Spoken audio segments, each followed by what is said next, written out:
again. I am here for another song analysis, and this one's going to be about Down Bad. This is actually analysis and breakdown of a song about a spiraling relationship. I promised a lot of people that the next song would be Down Bad. First off, let me just say that we all thought that this album was going to be entirely about her, known relationship about Joe. I'm now of the firm belief that not many of these songs on this album really have a lot of Joe in them, and that's probably because when they split, it was amicable.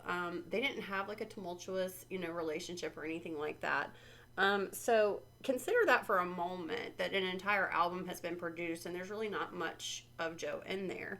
So, but there are hints of their impending breakup in the previous album. Lover was kind of like an anxious attachment style of relationship that she had with him.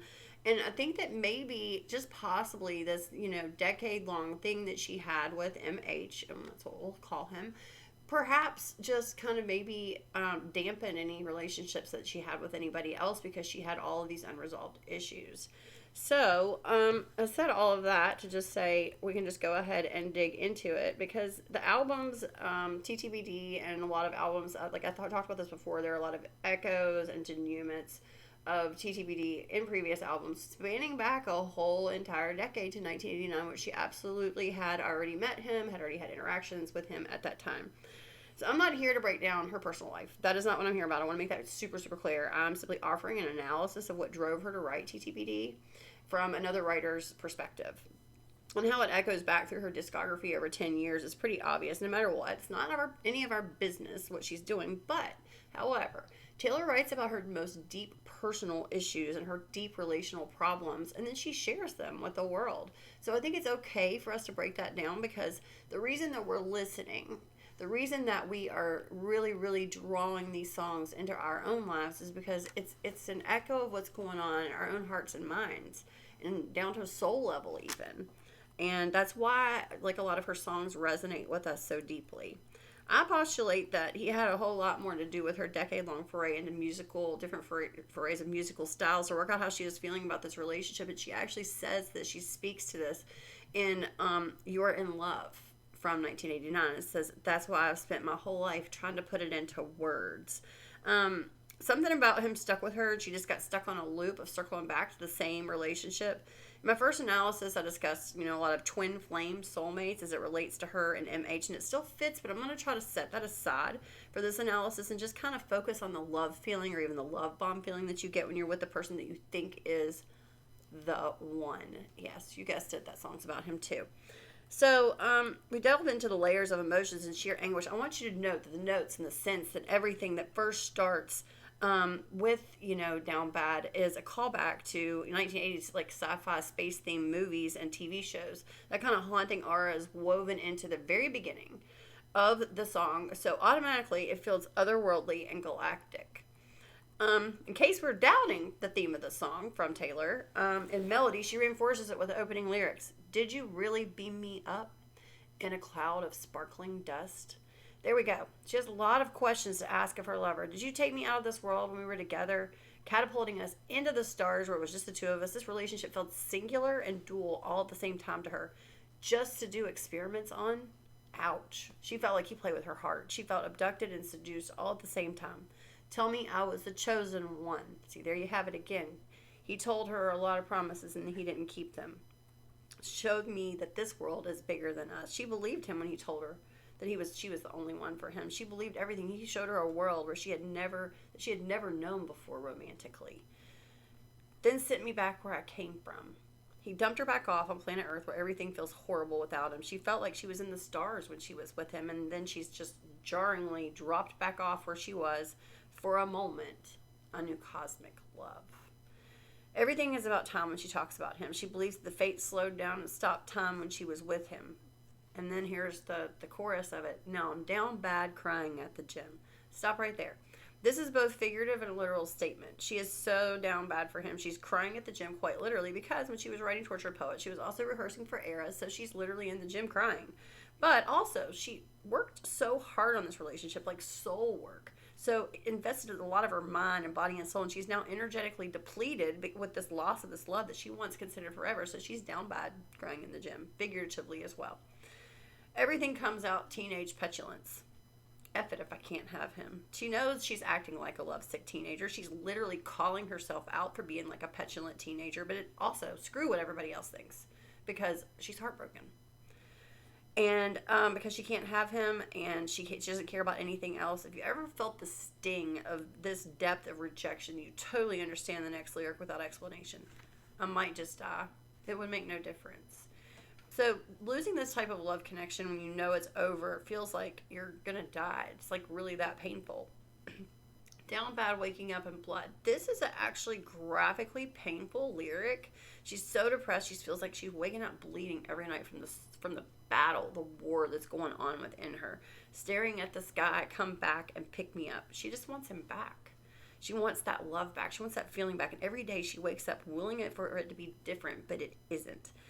She said, F it. If I can't have us, I might just not get up. I might stay down bad. She doesn't even feel like getting up. She talks about the same feeling in LOML. Dancing phantoms on the terrace. Are they secondhand embarrassed that I can't get out of bed because something counterfeits dead? She doesn't even want to get up. Like, F it. If I can't have him, I'm just going to stay here. And that's just like, it's just, that's just like the death of a relationship. And you just feel like, your soul is dying too. The next part, not so literal, it's more figurative. Did you take all my clothes just to leave me here naked and alone? He clothed her in love. He cloaked her in safety. It was just the two of them, weaving a tapestry of their love when he was gone. So was that warm quilt of peace and love and light. Now she feels abandoned, alone, and exposed to the real world all over again. And it's very jarring. In a field in my same old town that somehow seems so hollow now. He dropped her back off from their love affair, back in the same place they met. But now that she's there, without him, it just feels hollow, it's empty, and she herself feels empty. They'll say I'm nuts if I talk about the existence of you. That's tough. Because when you're going through that, you feel very, very alone. Because here we have the same echoes of Fortnite, the crazy thing. I was supposed to be sent away, but they forgot to come and get me. Her friends, family, literally no one understand. Why him? Why him? If we're being honest, we as fans didn't get it either. I didn't vocalize that because, again, it's not my business. But, listening to the songs and, taking them apart and everything, I could totally see where she was. And if you've ever been in that kind of relationship, everybody else is telling you, girl, he's toxic, girl, don't go back, but you just can't listen because, you're just listening to your heart.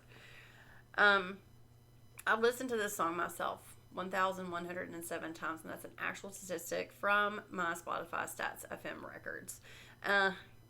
Just let you guess on why it resonates with me so deeply.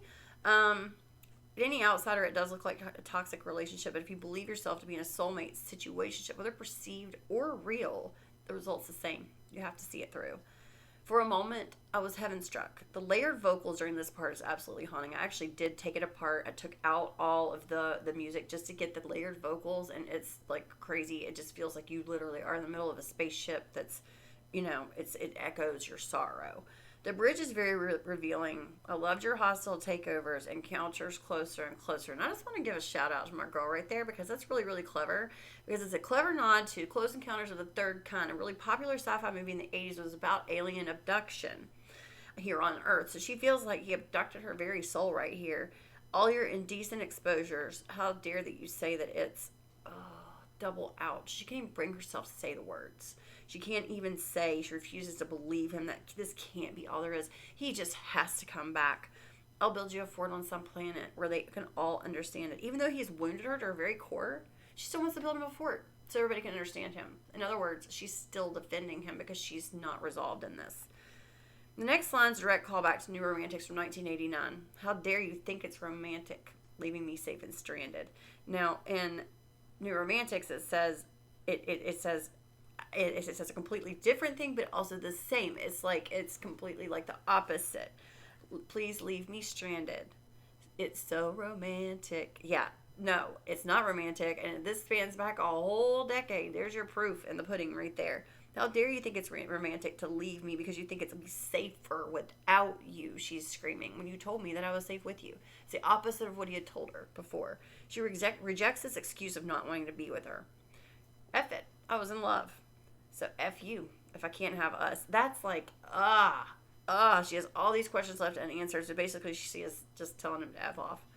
The labored breath scents woven in here speak to the absolute air being knocked out of her with the loss of this relationship. She's done and down, and she is going to stay there.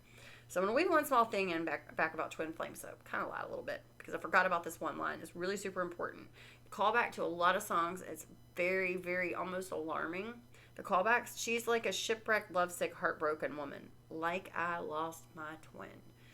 And that twin flames operate on the theory that you're one soul split in half. And then when you meet your twin flames in union, and just like you have that one soul again. So she feels like she lost her twin.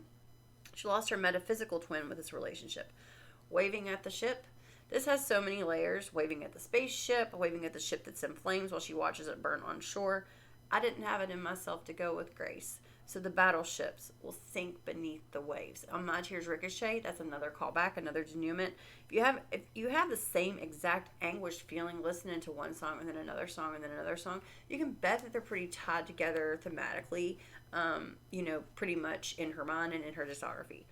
The song, actually, it ends like that, and it doesn't resolve her feelings over the dissolution of the relationship, where she could have stopped with song 4 on this album, but she didn't. She kept going.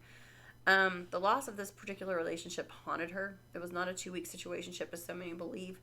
As we really examine the lyrics of many songs over her discography, we can gain a better understanding of why she writes such prolific songs. Because Girlie loves with her whole entire being, not just her heart, not just her mind, not just her soul, but like all of her. And there's something really beautiful about that. And there's a reason why her songs resonate with so many of us. It's because love is hard. Relationships are hard. And when we get these feelings and these songs like really just kind of speak to us and get those lyrics just kind of like get like an earworm, it's because that we're reflecting that in our own lives and in our own minds and in our own hearts. And that's why we align ourselves with listening to her music, is because, it does speak to us, and it does kind of help us sort out our own emotions about it as we're listening to Taylor sort through hers. So if you like this, let me know in the comments. This is a super long video. I don't know how I'm going to get it on here yet, but I'll figure it out. Hopefully CapCut can help me. And if you like it, let me know. And this will also be posted to my blog on wordpress.findingyourzenith.com.